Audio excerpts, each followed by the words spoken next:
Off the back of our best season to date here in Detroit, making the playoffs, making it to the second round, we begin this episode. This team is as finely tuned and well crafted as it can be. But will it translate to success this season is the question. Now, you're going to see, of course, a lot of familiar names, a lot of familiar faces, but some of the strategies are a little bit different for this season. Top line is now going to be 29-year-old Willie Cashman alongside Justin Madsen and Cameron Merritt. We have the second line of Ted Lehman next to DeAndre Carlton and Brennan Othman. Obviously, that top six really needs to carry us. Here's the thing, though. You look at the player types. We have Cashman as a sniper for obvious reasons. The shooting accuracy and the offensive awareness is insane. He's an incredibly well-rounded player. The only thing I wouldn't put him as is a playmaker. He has slow speed. He has slow feet. He can't skate, but that's okay. Madsen as the power forward, which makes a decent amount of sense because you have Cameron Merritt as a playmaker despite being 6'5". He's like Kevin Hayes, basically. Excited to see what he can do.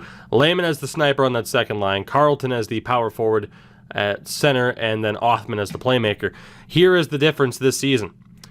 I am no longer running the third line as two ways. We're running them as another offensive line. It's Reed Neal as the power forward as you get a look at his attributes. Not the best power forward in the world, but you'll see why as we have this set up in a moment.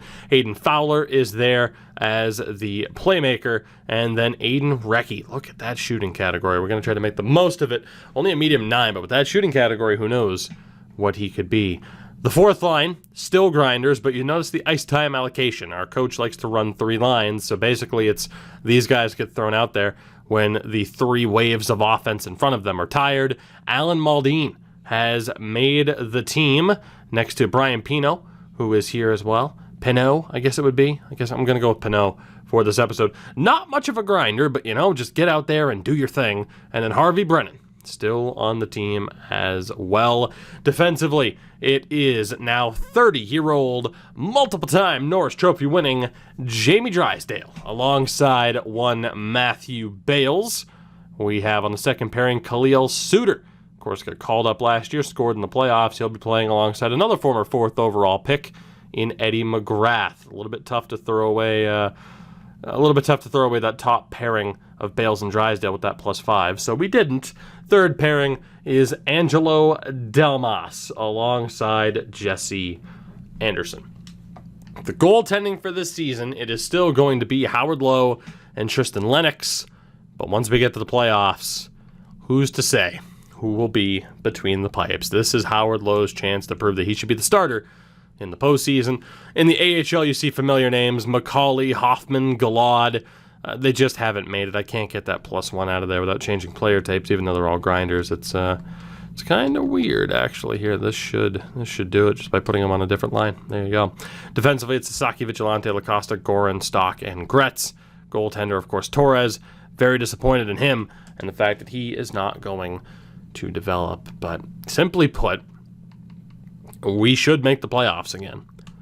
But it's that sense of optimism surrounding this team that honestly scares me, because there's no way of knowing what we're going to do.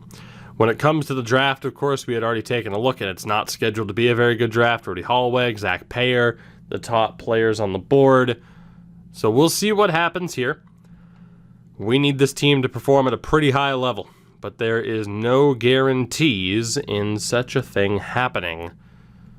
We'll just have to wait and see how it goes, though, won't we? Again, quite scared over how this could go, as before we get into this as well, I need to make sure that injuries are off. No desire to have injuries, but of course it looks like that's the case. If multiple players are now dressed, that means nobody's out, so why are you forcing me to load in when I can just back out? Dang it, EA. Dang it, I tell ya. Gosh darn diggity dang. Oh my god, 17,100, 7,000 pop-ups. You never sim the games. Let's go ahead and turn injuries off for this, but everything else is going to be good to go. Auto rotates on. Happy, happy, joy, joy. Simmons just going on medium. Perfect. Perfect. So let's do this.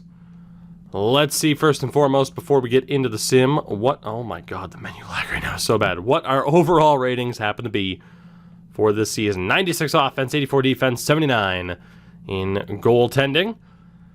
Very, very interesting. Can that offense, and you know what, decent defense at this point, but primarily, can that offense carry the weight and bring us to the promised land? We are going to find out. A lot of pressure on this team's shoulders right now. Simply put, making a decent run of it, but missing out on the playoffs. That's simply not enough anymore for this team. You've crossed that bridge. The expectations are now there. We'll see what happens now moving forward, when the lights are shown just a little bit brighter on this team. Good job overcoming an 0-3 start. Saying that we lose to the Ottawa Senators for the third time in 4 weeks. That's great. That's lovely. Really, first time in 3 weeks, but you get the point. 6-5. Can we make it 7-5 at the end of the first month? Yes, we can. Long way to go. Just 14 games in after that victory against Washington. How are we going to do, though, is the question. We need this. You have to make the playoffs now. This is what I was afraid of, and this is, again, why that loss in the postseason was as defeating as it was. And I said it at the time. I've said it in subsequent episodes. We don't know if we're going to get another shot. Again, there is a chance that we could struggle to make the playoffs for the next couple of years, and then all of a sudden some of our top players could decline, and then just like that, our window is closed. And a 14-11-1 start through the first 2 months, that's simply not going to be good enough to get us to where we want to go and get in the postseason, and anything can happen once we are there, but still, we need a better performance than this. Hanging around the wild card spot right now, falling significantly behind the division leaders in Toronto. Florida also up over 40 points, as are the Senators now. We did beat the Leafs in that game, which is nice. We pull off the double against Minnesota 6 days apart, but still just hanging in there in a wild card spot. A very tough division. 3 wins in a row now, 3 wins in a row. 4 out of our last 5. Though we do beat Carolina, make it 4 in a row. Can we make it 5 against the Rangers? We do, beating the Rangers twice in a week. So we're catching up to the pace set by the leaders of this division. January 1st, 25-14-1. Loss to Dallas is kind of just, overlooked after a win against Philadelphia. We apparently struggle in the first half of back-to-backs. That's not promising, but hey, can make the best of it. As long as we beat Chicago, we'll lose to Philadelphia, then beat Nashville, all as well. We beat Chicago. Will we lose to Philly? Yes, we will. Will we beat Nashville? No, we won't. Damn it. It almost went our way. But I think you can see by the division standings right now, this is such an incredibly tough division, which really doesn't help. We are just 3 points above Buffalo. Buffalo now tied with us. We are not guaranteed a playoff spot by any stretch of the imagination right now. We really, oh boy, do we really need our luck to continue to go the way it was going. I can't say the way it's going now. We've lost 3 in a row. A couple of pity points in there, and then we beat St. Louis 10-2. Jesus, that's a way to get some revenge. Some vengeance after losing to them the week before. Up to now, 4 overtime losses. More pity points would be great. Tampa has passed us in the standings, and we are still potentially at risk of falling off the pace here. We don't know what's going on in the Metro. The Bruins just 4 points back. We play them now and crucially pick up 2 points. So we beat Carolina 9-1 to start the month of March. 38-23-5. You would think it's a virtual certainty that we're going to make the playoffs, but not exactly. We're 8 points above the Bruins, and the Metro is pretty weak. We're looking okay, but if we really slip up this month and the Bruins go on a surge, we're in trouble. So this team needs to perform at a high level here, especially to make sure we get a beneficial playoff situation as we beat Carolina for the second time in 3 days before losing to Ottawa. And there you go. The Bruins, I believe, now just 6 points back.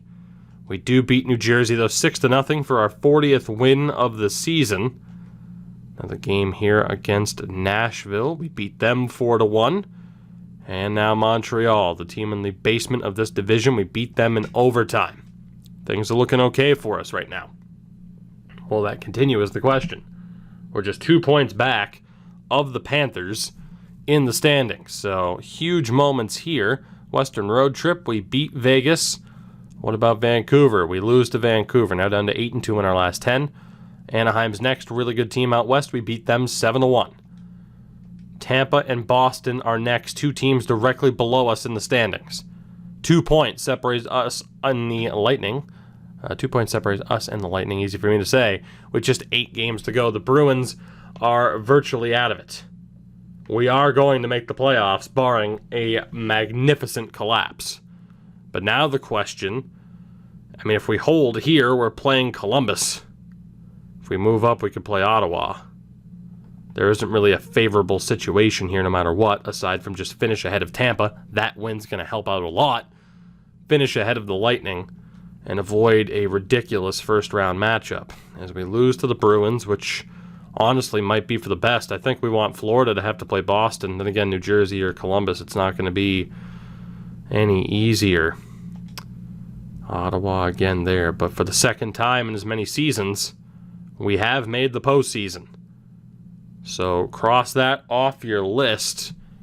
That first hurdle has been cleared.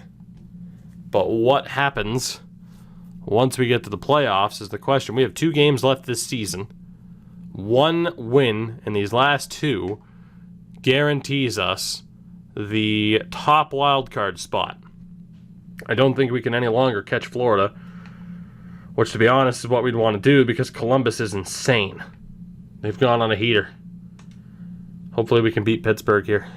We do. Florida won. We are playing the Columbus Blue Jackets in the first round. The haves and have-nots of the Eastern Conference. And unfortunately, I mean, we make the playoffs, but what a challenge we have ahead of us. We make the playoffs. What was that? Over 100 points, 48, 28, and 6. We break the century mark, yet we're still a wild card team. That is insane. Tampa makes it as well on 95 points. The Bruins on 93 points miss out thanks to the pity point. 13th team in the NHL, and they miss out on the playoffs because this format's absurd. And then in the Metro, I mean, yeah, the Metro was absolutely abysmal this season. Central, I mean, Colorado wasn't that great either. And, I mean, the Pacific was pretty damn good, too. You look at the Eastern Conference here. I mean, technically the top 8 teams made it. I mean, say what you want about the pity point. If we look at ROW, yeah, it's kind of a tough break for the Bruins to miss. It really is. But fair play to Tampa. And then in the Western Conference, you know, nobody really got screwed on that side. Although, man, 13 overtime losses for Vancouver. 5 fewer wins. That's... Never mind. People did get screwed. You could argue Arizona and Edmonton should both be in. But they are not. So we were the 8th best team in the NHL at a 3.5 goals for per game, which is outside the top of the list. Ottawa averaged over 4 a game. Our goaltending was tied for second best. So our offense struggled a bit, but the defense and goaltending has stabilized a bit. 26.9% on the power play, which is top 5 in the league. Our penalty kill at 81.8%, which is up there as well, just above Arizona at the bottom. We had 6 shorthanded goals this season. Pretty good indeed. So, honestly surprising, it was the offense that struggled a little bit. So Willie Cashman only put up 76 points, 73, but 36 goals for Cameron Merritt as a playmaker, because that makes sense. Brennan Othman with 32 goals, 71 points as a playmaker, because that makes sense. Carlton was a minus player with 62 points, 61 for Justin Madsen. Neal with 24 goals on that third line. Fowler with 55 points. Ted Lehman, 27 goals is great, but disappointing total for him. 26 goals for Recchi. You had Brennan with 32 points on the fourth line, which is great. Pino with 27, or Pinot, and Maldine as well. So, I mean, the depth scoring was great. We had 6 players with at least 24 goals. The depth scoring was great. But because of that, the high-end guys weren't really up there. Jamie Drysdale likely just won another Norris. Matthew Bales was pretty solid as well. And then goaltending-wise, Tristan Lennox has proven himself to be the #1 goaltender on this team. And he will be starting in the playoffs unless somebody wants to try and make a case for Howard Lowe. But I think it is Tristan Lennox's spot until he loses it.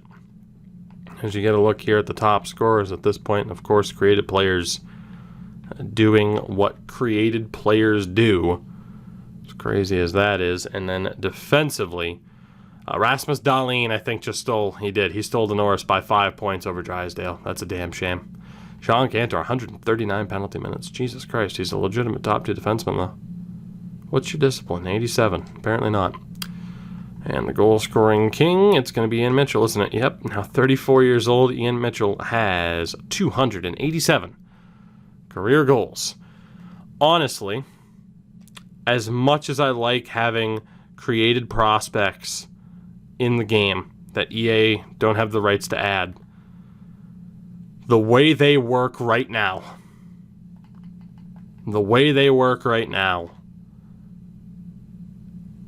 it's a tough call. I mean, even like R2 Karki, who is computer generated, you see how many more shots created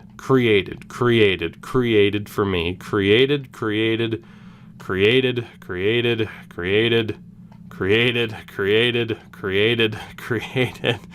computer generated, created. I mean, obviously, we're far enough into the series at this point, but there you go. Kalen Addison's 32. Rasmus Dahlin. You see how many more shots these guys are putting on net. It's insane. Same way for the forwards, and it kind of ruins it a little bit. Winning us goaltender was Christian Havlid in Toronto. Anything over a 9-10 was a decent little save percentage this year. Vesna's likely to go to ColecoVision there. Tristan Lennox was pretty solid. Rookie race, it's going to go to Cam Allison in Anaheim. So we set the stage. We are back in the postseason for the second time in as many years. But will we make the most of it this time? We play the 54-win Blue Jackets in round 1. And again, the pressure is on this team to get the job done. Jamie Drysdale now on the wrong side of 30. We need to take advantage of every opportunity that we get.